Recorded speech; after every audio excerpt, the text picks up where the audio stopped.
Israel's defense minister has claimed that Iran's national security chief Ali Larijani was killed in overnight strikes, though Iranian authorities have not confirmed the claim and the outcome remains unclear. In a statement released by his ministry, Israeli Defense Minister Israel Katz said he had been informed by the army's chief of staff that Larijani, who served as secretary of Iran's Supreme National Security Council, was eliminated last night. Katz also claimed that Ghulam Reza Soleimani, commander of Tehran's besieged paramilitary force, was killed in the same operation.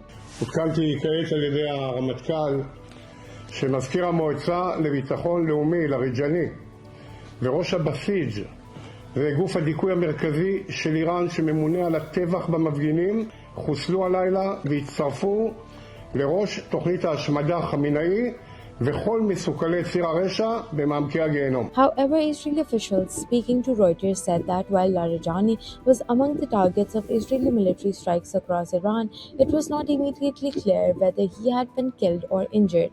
Iran has not issued any official response according to his Iran has not issued any official response regarding his status. If confirmed, Larijani would be the most senior Iranian official killed since Supreme Leader Ayatollah Ali Khamenei, who died on the first day of the war.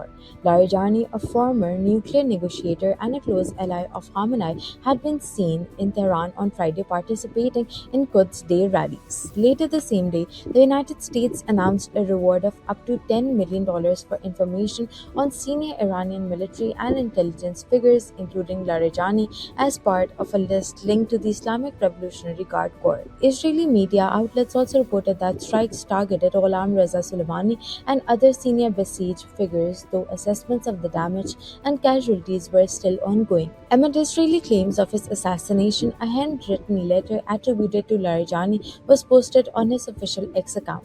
Written in Farsi, the message was shared on the occasion of funeral ceremonies for Iranian Navy personnel, praising those killed and offering prayers for what the letter described as martyrs of the Islamic Republic. Meanwhile, the Israeli army said dozens of fighter jets carried out simultaneous raids on Tehran, Shiraz, and Tabriz.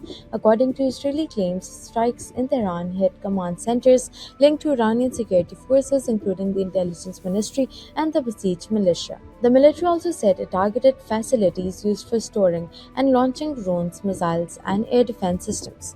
The conflict has also caused widespread damage inside Iran. Tehran's governor Mohammad Sadiq Mohammadian said around 12,000 housing units in the capital had suffered partial or total damage due to ongoing US-Israeli attacks. Authorities have asked affected residents to submit compensation claims through municipal offices. At the same time, Iran's nationwide internet shutdown has entered its 18th day, amounting to roughly 408 hours without international connectivity for the general public, according to NetBlocks. In a separate development, Iranian military spokesperson Ibrahim Zulfiqari released a video criticizing US President Donald Trump mocking the American military operation and saying that the outcome of war is determined on the battlefield, not through social media statements.